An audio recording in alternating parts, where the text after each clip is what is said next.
Hello and welcome to the Crave Clinic. My name is Kia Flitton, journalist, podcaster, and production coordinator here at Renaissance Studios.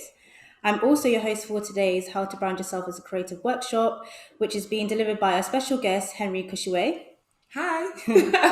Henrie is a presenter for Kiss FM and Spotify, and she also runs her own production company, HTK Productions. Henrie, thank you for joining us today. Thank you guys for having me. Yeah. How are you feeling? I'm feeling really good. I had work today, actually. I've just come back from Spotify. It was a good show, so check it out tomorrow. Yeah, check it out. So today's session will slightly be different. We'll be running the workshop 6 to 7 p.m. and our panel discussion will run between 7 and 8 p.m. Today's session will look at personal branding for creatives, covering all aspects from finding passion to creating eye-catching content. So stay logged on for some invaluable information from Henrie and our panel guests, Hugh Wissencroft and Uncle Qualms at 7 p.m. Before we kickstart today's session, just a few house rules, nothing too serious. Make sure you have fun. We love to see your beautiful faces as it's an interactive workshop. So please do turn on your cameras. For the best viewing experience, make sure your viewing options are set to speaker view side by side, which allow you to see the screen and our presentation slides simultaneously. And if you need to adjust the size of the split, then use the slider in the middle of the screen. Stay engaged, and if you have any questions, then feel free to pop them in the chat room, and one of our Creative Clinic admin team will make sure your questions are answered. So yes, hi Henrie, how are you doing? I'm really well, thank you, my love. So you seem to have quite an exciting career from presenting to DJing and producing your own content. For those who are not aware, could you give us an insight into what you do and tell us how you got started? I'm Henrie. I am a presenter at Spotify and Kiss FM. Had to think about that. I DJ as well. Before, obviously, the time that we're in, DJed for like a lot of brands. And I also, own my own production company in which I've put out a docu-series called Is Your Area Changing? And we're about to put out a new one very soon. Nice. Sounds really cool. Thank you for sharing that with us. We actually have a snippet of you in action. So let's take a look. Come guys. Let's go. I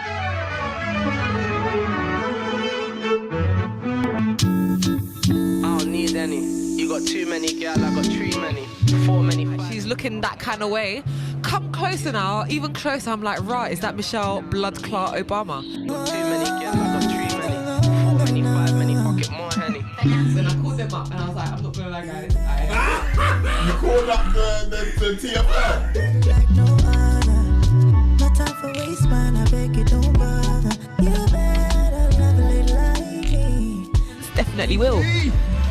Thank you. Do you wanna come? Do you wanna come talk to me, baby? So you're just gonna shout in my camera and then walk away? I hear that. Don't worry. It's still good. You know what? I'm not tired. Probably because you've been running through my mind all day. Oh wow, listen, I felt that one in my chest. And my chest is small, so you know that I actually felt that. Right, next one. Some gallon that look good, cook good, work hard, baby daddy gone, that's a good look. Don't tie yourself to no waste man, baby. Get a good step daddy, you can have more babies. I know some gallon that got the full package. Make me think horse and carriage, maybe marriage, settle down. Wow, that's amazing. Right. Did you like that? No, that was really cute. Thank you guys so much. No worries. So I believe you have a little segment for our audience today. Oh yeah, so shout out to everybody who's got their camera on at the moment. It's not easy, do you know what I mean? Usually when I'm in a Zoom, my wig is off and I don't put my camera on, but put your cameras on, okay? We'd like to see your beautiful faces. And please put in the chat who you are, what you do, and or what you even aspire to do, and your age as well, because I'd like to say hello. Nice. To get away, guys, keep typing, let us know. Put it in the chat, okay? If you want a shout out like this is a garage set, then let me know. We'll do it inside. Oh, we have some names. Who do we have in the building? Let us know what you do as well. So, Anita, video editor. Right, Anita, you know, shout out you. Charlene, producer, The Black Beast, Beat, Israel, breakfast show at Westside FM, graphic designer. Oh my gosh, whoever's from Westside FM, hello to you. Westside FM is an incredible radio station. Keep doing you. Love to see it. We've got, let me open this wider so we can see.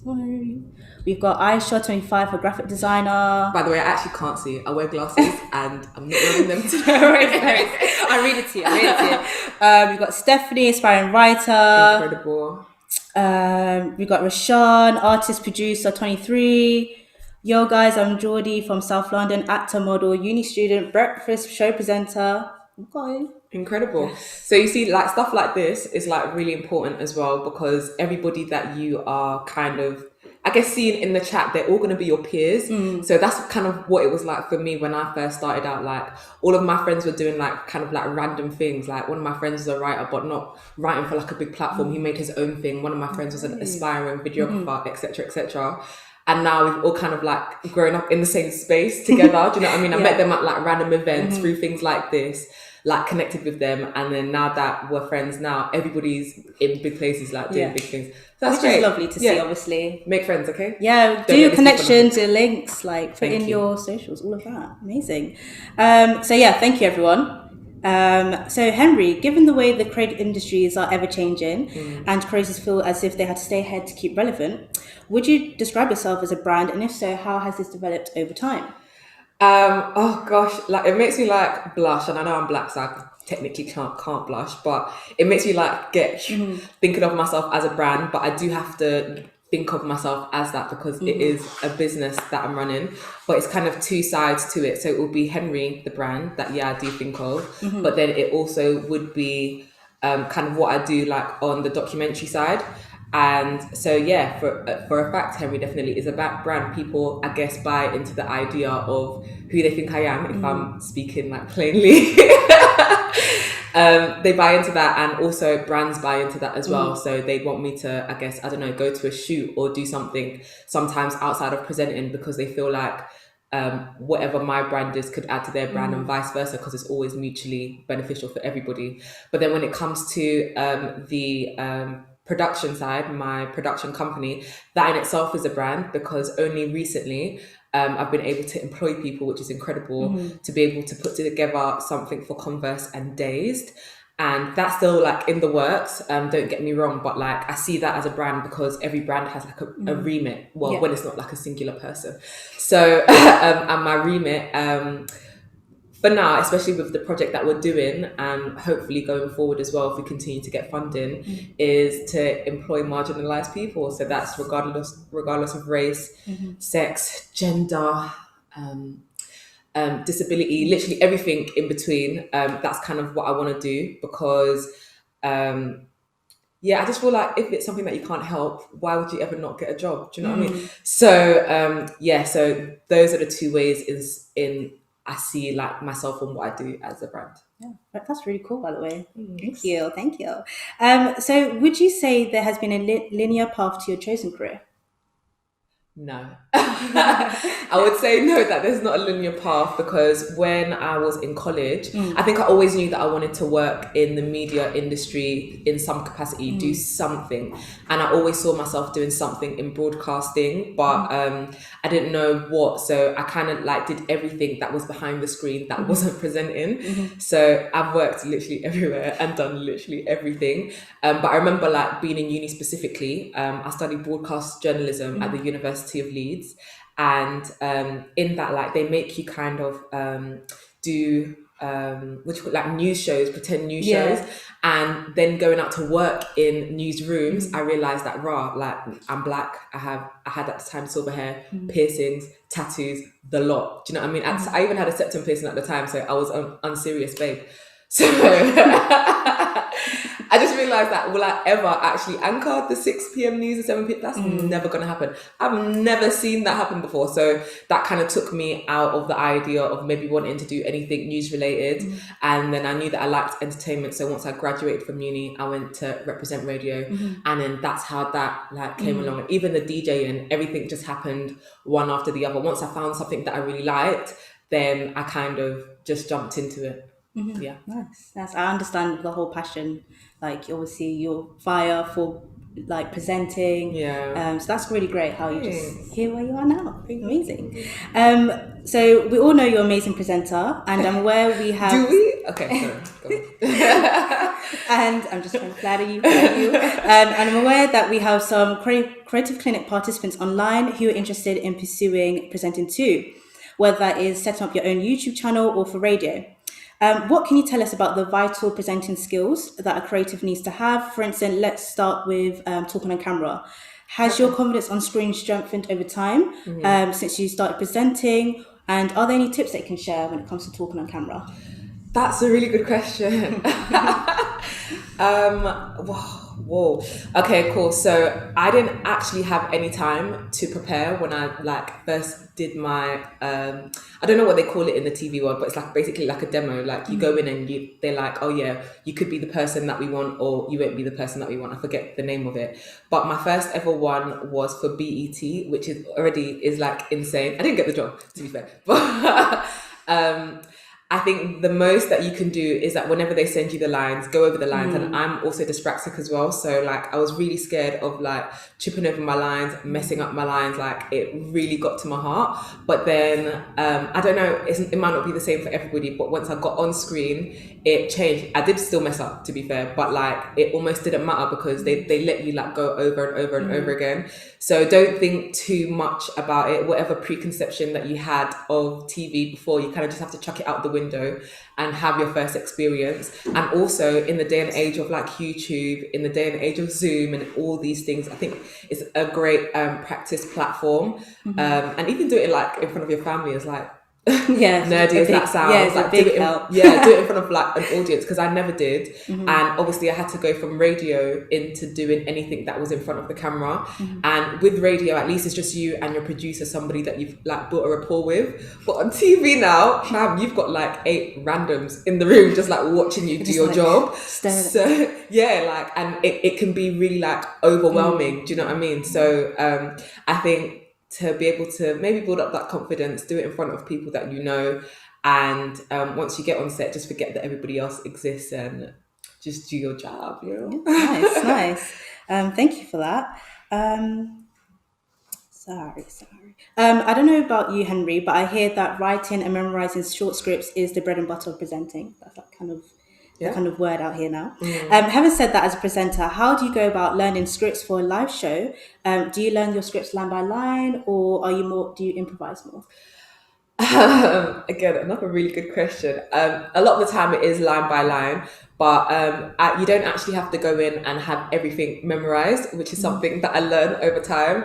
I think I did try to do that one time, like trying to memorize a whole paragraph, and I physically can't because I am dyspraxic. So once I kind of let that be known that, like this is a lot, even before that, they're like, oh, you don't even have to do like the whole chunk. Like even if you just have a bad memory in general, people are really lenient when you actually do get the job, and they'll let you do things like line by line. So don't pressure yourself, but as long as you know, like, I guess the context of the job that you're going to go do, you don't just walk in and you don't know anything and you're just there, do you know what I mean? Just to have a good time and bounce.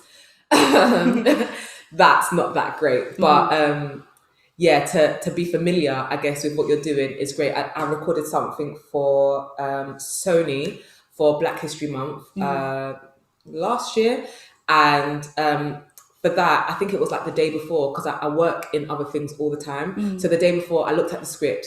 I didn't try to memorize it, but know exactly what it is I'm talking about, know exactly what it is the show is about, and it makes knowing the script and like learning it even on set a lot easier. Amazing. Yeah, I hear that. Like literally going through scripts, talking slowly, even when practicing. So practice makes perfect. Talking slowly is really important, because I don't know if I'm doing it right now, but when I'm not on set, I talk at the speed of light. So like you do not understand a word I'm saying, but having to slow down and making myself slow down consciously has helped a lot. Yeah, because obviously we're so used to like speaking very fast anyway. Yeah. And when we like talking to people, kind of like quiet. So obviously presenting, speaking very clearly and loud. So yeah, amazing tips. So you've demonstrated key aspects of presenting on your online series, Is Your Area Changing, such as conducting interviews and vox pops. Have these skills helped develop your personal branding and confidence as a presenter? Absolutely. With vox pops, if you don't know what a vox pop is, it is when you go out into the street and you put a mic in somebody's face and not make them, you tell them to answer a question. And that's something that I learned in university. So that whole kind of style of, box popping people, because I was working for a broadcaster then, but also on my course, I had to do that as well. I used to hate going up to people and like being, can I take a couple of seconds of your time? They'll be like, no, get away from me. But I knew that it was something that I had to do for the documentary, and it did help in a major way in terms of confidence, because it's not something that I ever really saw myself doing, especially for my own thing, let alone for a university project that I was getting scored on. Nobody's going to score me on this. If it flops, it flops. If it does well, it does well. So it has helped me in my confidence to be able to speak to people and to know that I can go out and, I guess, do something like that and on screen presenting in the middle of Brixton Market. Fam, if there's one thing that's going to be nerve-wracking, it's going to be doing that in Brixton Market where nobody cares about you all your life because everybody's getting on with their day. So they didn't care if they ruined any shots in that place. So And I understand, literally same with journalism, you had to do those vox pops. So it's just like, hi, excuse me. And they're like, what is this for? And then you ask for, can I record it? It's literally. And sometimes they'll just lie to you. I remember somebody that was like, oh yeah, I'm going to go catch a train. I saw her in Topshop like 2 minutes afterwards. Just I know. There was there was actually no need for it. But you could have just said no, but you know, people don't want to say no. But I got over it and clearly haven't. Amazing. Do you think it's important for creatives who are working on their brand to observe and evaluate their performance? Oh, that's a good question. I don't even know if I evaluate my own performance, if I'm being honest, because I hate listening to or watching myself back unless I'm like absolutely forced to. But yeah, it could be really good. But what's even better, I think, is getting somebody else to do it for you, especially if you're that kind of person that's really cringe and really awkward and hates like listening or watching themselves back. There's always going to be somebody else out there. Like my when I was at Represent Radio, my station manager used to be with my first couple of shows. He was like, Henrie, what is happening? Your shows are horrendous. And I didn't want to listen back to them myself. So having somebody else to listen back to it always makes makes it really good if you don't want to do it yourself. Amazing, thank you. And being a DJ and presenter, what examples of self-care do you implement in your routine to manage your work schedule? At the moment, it's really bad. I don't recommend. I'm just trying to be as truthful as possible. No, when it comes be to real. We want to hear the real. At the moment, I don't. I work all the time to the point where like I also work for another radio station called No Signal, which is a black radio station. Black people, black. The head office is black, and all the presenters are black, all the producers are black, which is incredible. I've never seen anything like it before, so I think it's sick. They went to Dubai, and they were like, "Yeah, Henrie, man, you work too much. You should come." And I didn't go. And I remember having Maya Drama. She came on Spotify on Who Would Be Talks, and she was like, for like the first 2 years of her career she didn't like do anything but work. And I was like, oh my gosh, like I feel the same, but it is not healthy, and I do want to be able to have better ways of I guess spending my time, especially when I'm not working as well. So I've got myself a kitten and I love him, and it's something that kind of, do you know what I mean, when my mind is not on work, my son is there. Son, his name is Ash, for anybody that wants to know. So like other outlets, like I need to be able to get myself into a better routine, but I think that's the kind of lifestyle that comes with the job that I do, whereby I literally have like 5 different things concurrently that I'm doing all the time. So it's like, where do you find time to sleep? At the moment I don't, but I promise you, if we do this again, it's going to be a brighter Henrie, okay, who's taking care of herself. Less toxicity in this life. But speaking of well-being, like what would you like to implement though? So holidays, I would love to continue to do when this is all over. I'd love like spa days. I'd love just days where like literally from morning to night, except for eating, having a shower and brushing my teeth, I am not doing anything else. Do you know what I mean? So that sounds like self-care to me. Amazing. I believe we have some questions already. Okay, amazing cool. stuff. Let's go. So we have a question. How did you get your job at Represent Radio? So with Represent Radio, at the moment they do have a different way of going about getting the presenters. So they've got a roll call because it's COVID times at the moment. They're not doing that right now, but when they open up again, I know they're going to be doing it because they're in need of presenters. A lot of us have left this year because we're doing other things, so which is great, but they need presenters. So at the time, I just knew people in the building, and I was friends with them. I was like, yeah, man, get me in. Let me see what. Let me see what I can do. But I was like young, like I was just dumb. But I was like, yeah, get me in, man. Let me see what I can do in it. And I stayed friends with the station manager after that. And when I graduated, I was like, please, can I have a show? At first, he was like, oh, Henry, like, please, like, I'm not too sure. But when I was at university, I did student radio, so I had things to give, like demos to like give to him, exactly, and experience, and that definitely helped me. But now, if you're looking to get into somewhere like radio or West Side Radio, I know someone's at West Side here as well, then probably emailing them is probably good. But I know that Represent has a roll call, so watch out for that. Yes, definitely. Get involved, guys. Get involved.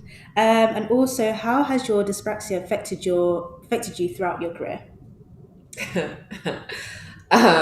Sorry, I just laugh because one of my biggest things is that when I used to work in Top Man, they've got like a really big sign on the top floor saying Top Man, and I used to read tampon every single time I walked past it. Terrible. So that's the kind of thing I was dealing with constantly. I would go on set and it would be like, oh yeah, okay, cool, Henry, you have to remember your line. And I'd be like, okay, cool, I'm going to remember the line. Halfway through, sorry, what was it again you said? And we'll do that maybe like 10 times. But it's got a lot better now, trust me, because even the whole like icebreaker thing, did I not do it? Do you know what I mean? Like, no, did we not do it, guys? Yes. Thank you. So Amazing. I definitely did ask a couple of times, wait, hold on, so how is this going to work? Do you know what I mean? So basically my mind just has to see the bigger picture of what's going to happen, and then we just make it happen. Do you know what I mean? So that it's a lot less hard now than it was before, I won't lie, especially in the start of my radio career, but I've found ways to kind of work around it. And I always make sure if it's getting in the way that the producer or whoever's on set knows that I'm not just being slack, I'm not just the airhead, but things are happening beyond my control. So yeah. Did you let them know about your learning disability? Not always. Okay. So because now I don't really apply for jobs. Oh, gosh, I even hate having to do that. But because now people get in touch with me to be able to go onto set and do stuff. No, I don't have to tell them. But beforehand, when I was applying and doing internships after and work experience after work, do you know what kind of lifestyle it is to be doing work experience up until you're like 24 years old? Anyway. So yeah, when I was doing work experience, sometimes I tell people, but with some conglomerates that were huge, I'd be like, maybe I'll hold back because I didn't want it, it's so dumb, but I didn't want it to affect my application, which is kind of why I've done the thing with my production company, because I don't want you to feel like you have to hold them kind of things back. But when I got the job though, I'd be like, yeah, guess what? Guess what? Little secret. I got issues. Yeah. No, amazing. Thank you for sharing that. We have a question from Aria on Zoom. What's the best way to send your submissions or get your work out there? Submissions for radio? They didn't say. That wasn't specific though. Well, okay. Mixed radio. I'll say for the getting your work out there. Oh my gosh! So we're probably in the worst times we've ever been as the world, but a really good time if you're creative, because it means that you can genuinely just sit at home and do whatever you've been meaning to do but haven't been able to do because I'm doing this and I'm doing that. So if you're at home, I would suggest probably starting that YouTube. I would suggest probably starting that podcast. I'd suggest starting whatever it is that you were ever going to do, because there's no time like the present. Do you know what I mean? With everything that I've ever done, I've just had to force myself to kind of just do it, or else I would never do it. So when it comes to like getting yourself out there and probably getting yourself known, use all platforms that exist, utilize them, especially if they're free to use in the first place. YouTube don't make you do you know what I mean, pay for a subscription or any of these things. So if they're free, utilize them and post them on your platforms consistently on Instagram and on Twitter. When I first started at Represent Radio, I was posting like clips of my shows online, and it was only like 5 people commenting. It was just my friends from uni, but that like quickly grew because like your friends will reshare, and then other people that see it will reshare, and that's just how like it goes. And lastly, I would say try to be as innovative as possible with however you frame your content. So again, when I was at Represent Radio, I was like, what's the best thing I can do that nobody else is doing right now? And I used to live stream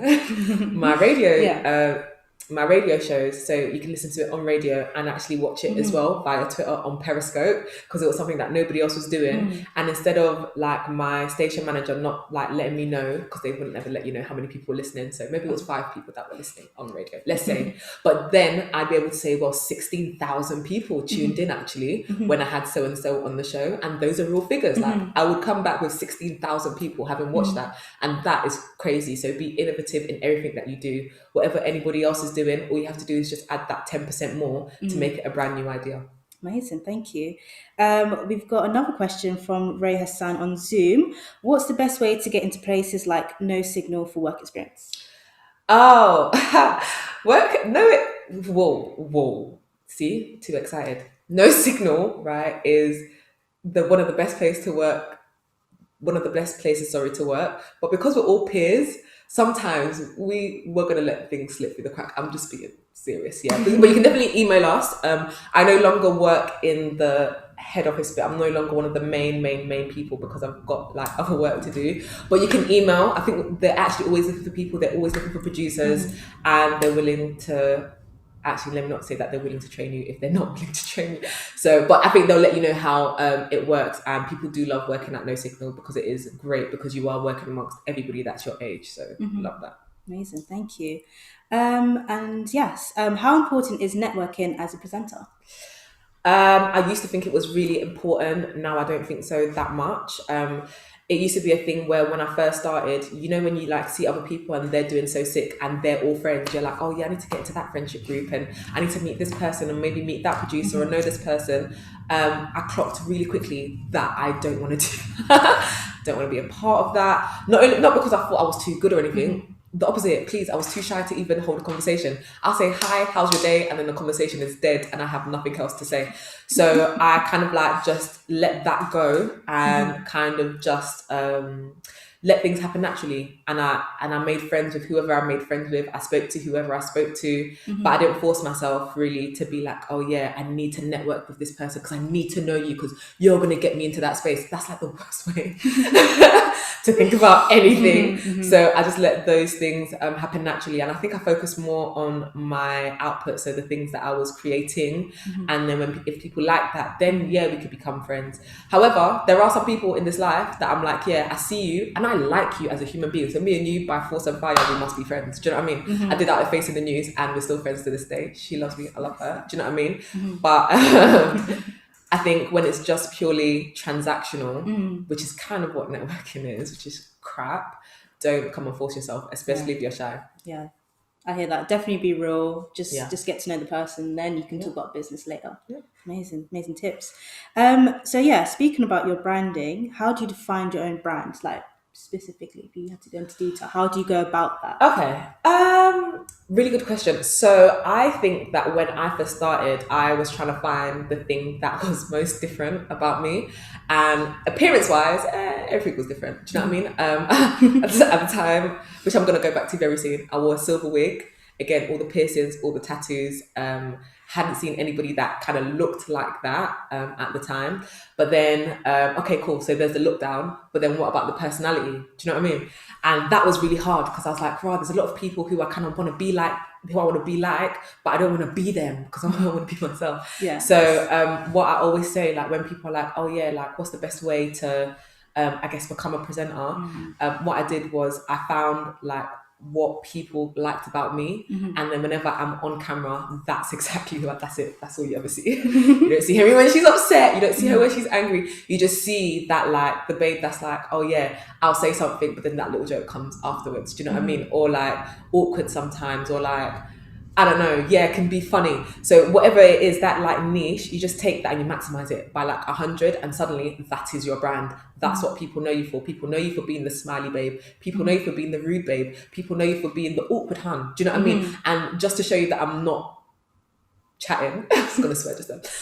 Just to show you that I'm not like lying, you have got Amelia de Moldenberg, chicken shop date girl. What's her niche? She is an awkward hun, but she lives in that. Like she will never leave. She will never leave it. But it's what makes her money. My drama, the girl next door, funny, bold, does whatever she likes, kind of thing. Do you know what I mean? That is her brand. So once you start to look at people, your brand is, again, that niche of you that you maximize and make the whole of you, but just for the cameras, because we all know that human beings are more than 1 or 2 dimensional.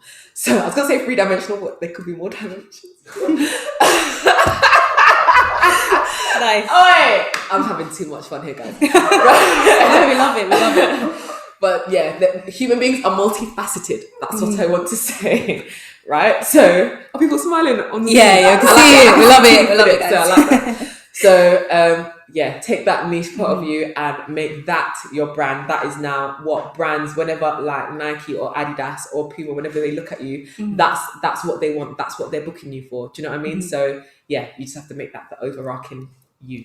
Nice, thank you. I believe we have Rashan to go live. Hi. Hey. Hi, yeah, I wanted to ask Henrie, how did you find your voice within radio and presenting? Sorry. When I first started radio, I used to read like I was on the news. Like, it was so dumb. I had like a daytime show and it was like for young, vibrant youth people. And I used to talk like I was on the news. It was really hard for me at first. So don't ever feel nervous. Don't feel bad. Like, it was really hard for me to get into my own head. But then I think, I made a conscious decision to speak to my friends how I would like to speak on radio, which is slow, which is clear, which is deep. Because I don't know, whenever I got on radio, my voice, I just started speaking like this, and that's just not how I speak. That's not my voice at all. So, however I wanted to speak on radio, I made sure that every single interaction that I had with my friend was the kind of voice that I wanted to have on radio, not too far-fetched from who I am in real life, because even this technically isn't my radio voice, but still me intrinsically. So like, it's gonna sound really weird, but however you interact, even when you like pick up the phone or whatever, try to have your radio voice on, so that when you actually go into any presenting sphere, then that's the voice that just comes out of your mouth, I guess. Yeah. Did that answer your question, Rashan? Yep, thank you. You're welcome. Nice. So is studying at university important to pursue a creative career? What a good question. That's amazing question. I'd say, I don't listen, all right? Because whatever I'm going to say, don't make it seem as if Henrie's now told me to not go uni. She told me not to go, Mum. She told me. I do not have time to be dealing with people's parents, I'm telling you right now. However, I'd say yes and no, and that's so towing the like, do you know what I mean, sitting on the fence. But I'll tell you why. So I went to university, and even though I did not want to become a broadcast journalist after I left, the vocational skills that I learned at university, learning how to use a camera, editing, all the transferable skills would not have allowed me. If I didn't go to uni, I wouldn't have been able to do Is Your Area Changing? Facts. I would have not known how to use a camera, change SD cards, be uploading, edit on. Sorry, because if you think it's easy, bro, it's not easy. So all of those things I wouldn't have learned if I didn't go to uni. And plus, uni for me was great in terms of opening my mind on a different level when it comes to talking about like social things. Do you know what I mean? My mind expanded when I went to. It's so dumb, but it sounds dumb, but my mind did actually expand with some of the things that we were talking about at uni. However, on the flip side, I feel like maybe if you're like I know graphic designers and stuff who didn't go to uni or flunked uni. My friend got a third, and he's making the most money he's ever made in his entire life because his work is good. Okay, so like, I really had to like say that. Like, his work is sick. Do you know what I mean? And he works really, really, really hard. So I feel like if you don't go to uni, there are still schemes that you can get into. The BBC, for example, offer what do you call those things? Not a scholarship. Oh wow. Apprenticeship. Thank you. There you go. Dyspraxia, guys. They offer apprenticeships where if you don't go to uni, then you can be with them for like a whole year. And a lot of the people that I know from the BBC have got jobs out of it. So the route isn't linear, guys. Okay, you can go to uni or you don't go to uni, and either way you'll be able to make it. Just do what feels right for you. Amazing, thank you. Would you say creativity is a natural talent? What? That was one. Wow, what a philosophical question. Well, I don't know. I think you can learn how to be creative. I feel like if you can learn how to draw, then you can learn how to be creative in it. And I think that kind of spills over. Okay, cool. I think you can definitely learn it. I don't think it has to be natural, because I learned how to use TikTok. And not just learning how to use that. No, people in the room are laughing at me. I don't deal why. with TikTok. It's complicated. This is actually very serious for me. I got my first 100 followers. And the reason why I say that is because to be creative, it's like you understand how a kind of mechanism works. For example, if you want to be like, give me a painter. If you want to be like, somebody give me a painter. Let's do it, a composer. If you want to be like Mozart, you're going to study Mozart and you're going to be like, bro, what does Mozart do that I'm going to try to replicate in it? And I think with social media, it's kind of like the same way. If you want to get a lot of retweets on Twitter, you have to learn how Twitter works. If you want to get a lot of followers on Instagram, you have to learn how Instagram works. And I really put my all into learning how TikTok works, bro.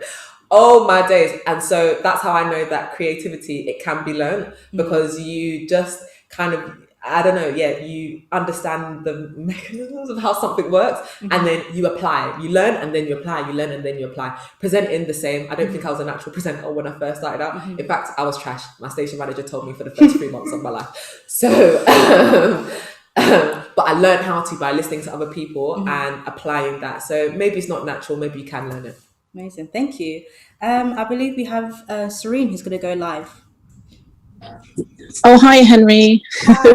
Do you consider yourself a role model or an influencer? And has that added any sort of pressure to your career as it's developed?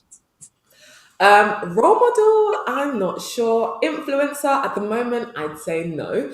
Only because I haven't actually really influenced that many people to do many things in terms of what you see as what influencers do nowadays. Do you know what I mean? I mean, even though I work for do things for brands that aren't necessarily presenting or DJing a lot of the time. I don't know. I don't see that just yet. I would like to actually be an influencer. Why not? Do you know what I mean? Like, they live a good life. But role model, I don't know. I hate saying, like, do you know what I mean? Like, who says yes? Guys, guess what? I'm a role model. Like, I don't know anyone who says that, but I like the fact that people like what I do and want to do stuff like what I do. That to me is incredible. I love the fact that young black women who don't fill up this space as much as they probably should, because just of the way the wider society is set up, nobody can change at the moment. I like the fact that they want to kind of follow this career path and do this thing and excel. Like, I think that's incredible. Why not? I feel like you're inspiring people in this chat right now. Oh, if you guys are inspired, God bless you, man. Let's see, they're doing thumbs up. Oh, thumbs up back to you. Amazing. So yeah, this might seem controversial, but what has been your favorite brand or company that you've worked for so far? I'm trying to continue to get work, so I will not disclose that. No, I'm not gonna. I actually can't, guys. Okay. Let me think of something that I maybe can say. Wow, I shouldn't even want a brand here. Do you know what I mean? Or like, what's your favorite? Okay, let's do projects that you've worked on. My favorite project that I've worked on, and just to be diplomatic, is my own. I love working on my own projects, especially the new project that I'm doing. And I can say that I'm doing that with Dazed and Converse. They're backing that, and it's because like that for me was a passion project to begin with, and kind of continues to be a passion project. I'm not paying myself, but I'm paying everybody else involved, and I think that is incredible. Like some people have never had an industry job in their life. Some people have had some like incredible industry jobs, but want to, I don't know, be involved. And sorry, that was really scary. Just saw a silhouette walk past. Sorry. Some people have had jobs and just want to be involved, and for the fact that they are able to get paid, little figure makes me really, really, really happy. Honestly, so I love the project that I'm working on at the moment, and I got to, I can give you guys a spoiler. I got to get some of my friends involved. So Harry Pinero's in there, Zizi Mills is in there, Face in the News is in there, like Munya Chihuahua. Oh my gosh, my God, that's my friend. Do you know what I mean? From time unknown peak and just turn up. Do you know what I mean? My friend. Amazing. So like I love that. So that's cool. Nice, thank you. So who would you say are your role models or inspiration? I don't actually, again, try not to really have any role models, because if there's one thing about human beings, they will let you down. Yo, guys, this is going so well, isn't it? Yeah, I do try not to have like any role models, but people that I've seen that have done incredible things and have brought me in as well. Sian Anderson from Radio 1 Extra, Yinka Bikini, Yeah. from Capital Extra, incredible woman. Oh my days, I love my drama, and all of these people I've been able to know on a personal level to some capacity, which I think is incredible as well. Who else? Munya. Oh my days. So I don't know if anybody knows Unknown P. I'm sure everybody does because he's very famous. Very famous. But Munya Chihuahua on Represent Radio, he used to have the show before me. Yeah. So it used to be him. He had breakfast show, and then I had like later breakfast. And seeing his like growth and being there for every step of the way, honestly, that guy is incredible. And the level to his wit, maybe I'll just talk about Munya for like 2 minutes. The level to his wit is actually dumb. I hope I'm not even exaggerating. Like he will just sit there and just say things. It will just spew out of his mouth. He's just hilarious. So yeah, Amazing. Yeah. I think we have a question from Merritt. Can I get some tissue, please? Actually, no, I've got something. Right. Oh, okay. Nose is running away with itself. Hi, Henry. Hi. This is so good. I'm having so much fun. I just wanted to ask, how is your environment, like where you grew up and stuff? Has that affected like the way you work and the kind of jobs that you take? Oh, what a good question. Oh, wow. I love that. So in a way, yes. Not to delve too deep into my life, or else we're going to be here for hours. But I come from the hood, guys, from Old Kent Road, and I grew up around not so great things, seeing not so great things. But my aspiration to leave the hood, even though I still live there, kind of drove me to everything that I kind of do now, if that makes sense. So like, I don't know, I never thought, no, that's a lie. So in the beginning, I used to maybe think that I was a little bit better than people because I had really good grades in secondary school, but it's something that I had to snap out of really quickly, if I'm being really honest with myself. Because once I got to uni, people brought me right back down to earth to let me know that, fam, we're all black and we're all in this together. Do you know what I mean? But when I was in sixth form, I went to an all-white sixth form, and that kind of like changed my attitude to things. A lot of the things that I've experienced changed my attitude to life and the places that I worked.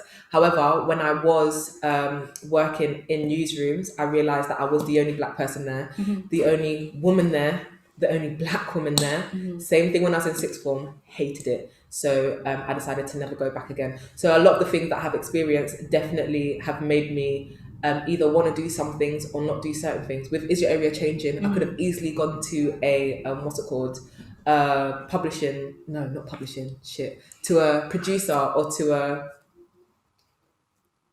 production company, sorry, and been like, oh yeah, guys, I want to give this to you, I want to sell this to you, I think this is a really great idea. Could have easily done that, but I was tired of hearing no's. So I was like, yeah, let me just go out and do this myself and put it through my own production company. Do you know what I mean? So yeah, everything that I've been through, and especially where I live, I love being from South London, I love being a South London babe, has influenced the things that I do today. Yes, should be very proud of yourself. I hope that made sense. Sorry, I said a lot of chaotic things over the last 2 minutes. Was that okay, Merritt? I think she said it was good. It was Okay, good. cool. So we have a question from Aisha. Would you like to mute yourself? Unmute yourself. Hiya. Hi, Hi. Henry. How are you? Okay, thank you, my hon. My question is, how can you create income from being a creative? You can keep it general and only answer if you're comfortable. That's a really good question. I think first of all, okay, it's a good question, but it might be a hard one. I can only say it from my perspective because I feel like, again, Yeah. if you're a graphic designer or if you are a producer or something, it might be completely different. But mine was continuing to build my content, so never stopping putting things out, especially in the beginning. So my first paid job was a voiceover for JD, which is insane, and they got in touch with me because they said that somebody somewhere was listening to my radio shows. And not even just that they were listening to the radio shows, because I know that not nobody, but I know that a lot of people aren't like taking time out of their day to log into online or to listen to Represent Radio. But because I never stopped putting things out on the internet and people were like resharing, etc., that's kind of where that came from. So you want to maximize the amount of people that are watching your stuff. So I would say continue to, whatever content that comes to your mind, make sure you post it. Somebody's gonna like it out there somewhere. So yeah, and even in your Instagram, like create those like little highlight thingies. Do you know what I mean? So it's easy for people to be like, that's basically like your CV. People could just click it and be like, oh yeah, she's done this. Take out your holidays. Nobody wants to see that if you're going to be a creative, okay? Like put in the work that you've done, and and that's how people kind of get in touch with you. I don't think I had to go out and like message people, and that might be not the best thing to do either, because people are really busy and might not care for what you have to say, if we're going to be truthful about the world that we live in. So you want them to happen across the work that you do. So yeah, I hope, let me know if that works for you. Was that okay, Aisha? Yeah, thank you so much. That actually really helped. Thank you. No problem. No worries. So I think we've got another question from Jack, I see on the chat. How do you navigate your brand and personal life? Do you ever feel like they have to become the same thing? Yeah, in a way I think they are the same thing, because I feel like to an extent, of course, because I feel like if I already said that like your brand is 10%, no, your brand is that niche of who you are, and you just maximize it to be on camera or to be on radio, then a part of that is genuinely me. Do you know what I mean? Like a part of who I am here is what I'm like with my friends. Do you know what I mean? So but not always. Do you know what I mean? When I'm at home and my wig is off, I'm Henrietta. I'm no longer Henry. Do you know what I'm saying? So I live my life. I need to learn to be serious in this life on my days. But For yourself. genuinely though, no, genuinely, Yeah. like in a way they are, but only in that like the bits that I find of myself that are funny, the bits that I find of myself that are, oh yeah, like Henry's here to like essentially put on a show kind of thing. That's the same. But everything else, I live a very normal life. So only in that part do they ever kind of collide. Nice, thank you. We've got a question from Zola. Would you like to go live? Right. So I was kind of late for the session. I just wanted to ask quickly, what would be, if you could summarize, what would be the main things they have to do in order for you to brand yourself successfully? Okay, the main things that you would do to brand yourself successfully, make sure you are always posting content. It's important, especially if you want to be a presenter or have any kind of like front-facing job, because we need to know your personality constantly. Do you know what I mean? We need to buy into who you are. People need to be able to relate to you. Do you know what I mean? So if you're not posting on Instagram stories, make sure you're posting in your feed, post it on Twitter. Like we need to get some sense of your personality through one of your platforms. Do you know what I mean? Kind of exactly what I was just saying before, whatever it is that people really like about you or notice about you, whether that is you're rude, maybe you are shy, maybe you are awkward, maybe you are a trainer's person, maybe you just have really long hair, whatever it is that people notice about you, do you know what I mean, that they think that, wow, we know you because of this. You have to make that basically your brand and push with that in all pieces of your content. So no matter what you do, that part of you features in it, and that's what kind of brands are looking to see, and employers, I guess, are looking to see once they're hiring front-facing people. Cool, amazing. Okay. Thank you. Yeah, was that okay? You're welcome. Yeah. Any other major points or any other major thing that you say that you have to do to, brand yourself or? Yeah, no, that's pretty much it, to be honest. Like I can't think of really anything else that I've done specifically. Whatever you believe in, sorry, as well, for that to probably be a part of your brand makes a lot of sense.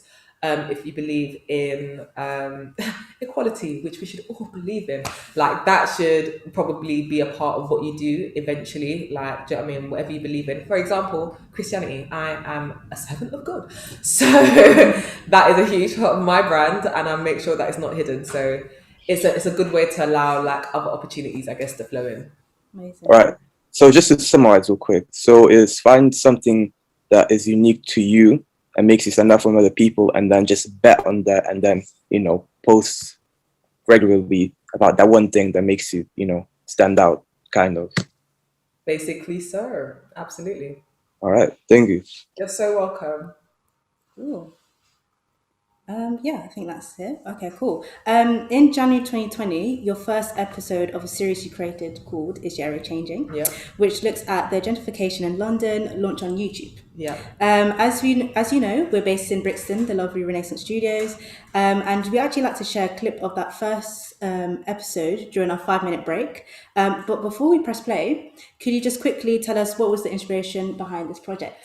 The inspiration behind the project is before I graduated, my area was one way, and then when I came back home 3 years later, it was completely different. And good in some respects, because some people are enjoying themselves. Mm-hmm. Do you know what I mean? But some people aren't, and I kind of wanted to get both sides of the spectrum in that, and so I thought it was really important. I knew it wasn't just happening in Peckham, which is the area that's closest to me, even though it's happening on Old Kent Road as well, and in Elephant and Castle, mm-hmm. which basically is Amsterdam now, if you've ever been.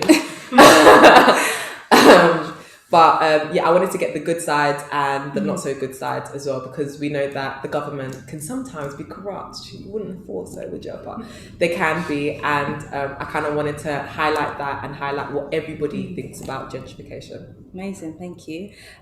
So yes, thank you everyone for sharing your questions with Henrie. We'll now be taking our 5-minute break and return at 7:05 for our panel discussion with Henrie, Hugh Wissencroft, and Uncle Qualms. So grab yourself a quick bite to eat, a drink, check your messages, or even stay tuned to watch a short clip of Is Your Area Changing? You guys better watch it. I'll be so upset if you go. And let us know. But yes, do let us know your thoughts. So yeah, keep at it, like message through the chat room. Let us know your thoughts. See you in 5 minutes, everyone.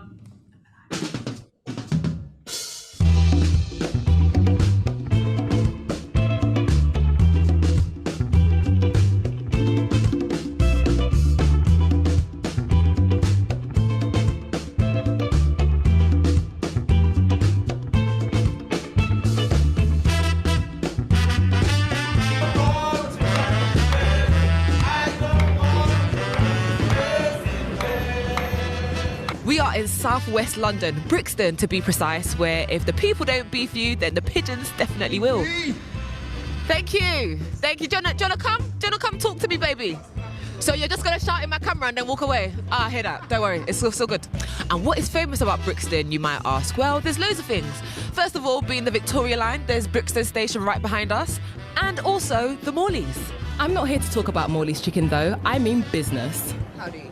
Brixton has changed so much over time, while still being able to maintain its eccentric character and Caribbean roots. Nobody can see any piece of land. Group and canoes in the length of life. Although still rich in community, unfortunately, some of the businesses and estates that used to exist in Brixton have either been demolished or priced out. As you can see with these images, Brixton used its art to combat the modifications, but the redevelopment of Brixton is steaming fast ahead. With all these changes, there's bound to be an impact on the remaining traders, the locals, and of course the nightlife. So, I went around during the day to ask if this new Brixton has helped local traders, starting with an auntie who sells raw African skincare on Brixton Market. So I'm joined by one of the real aunties of Brixton. Hello auntie, how are you? Auntie is fine, and you? You're looking very gangster in your coat. Thank you, it's cold. I don't know if you remember, it was a while ago now, but I bought some shea butter from here. And you see how my skin is glowing? Look, touch it. Yeah. Touch it.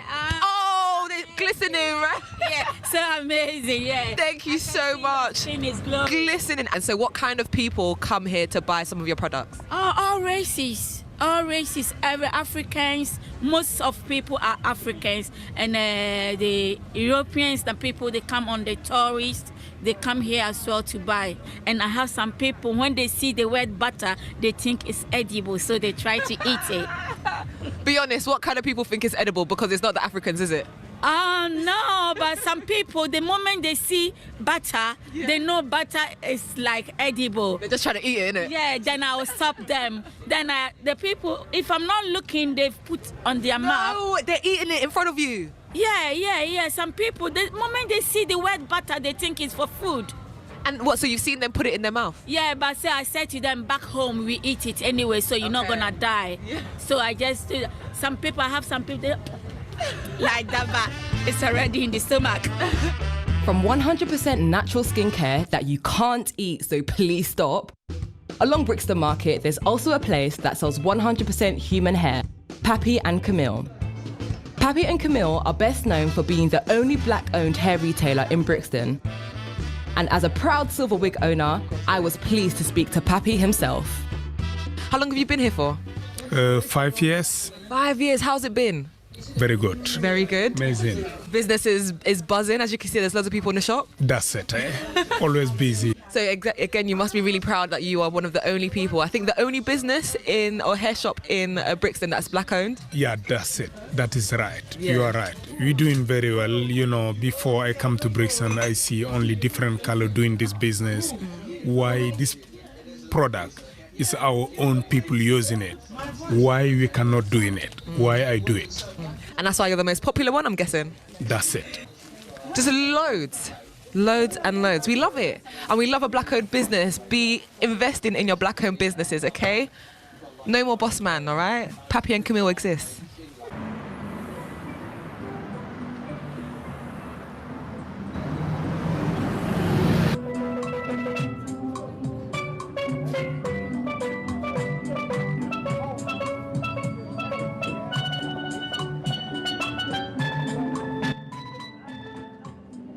Brixton has a fun and diverse community feel. It's no wonder people want to move here, as it seems cool and very trendy.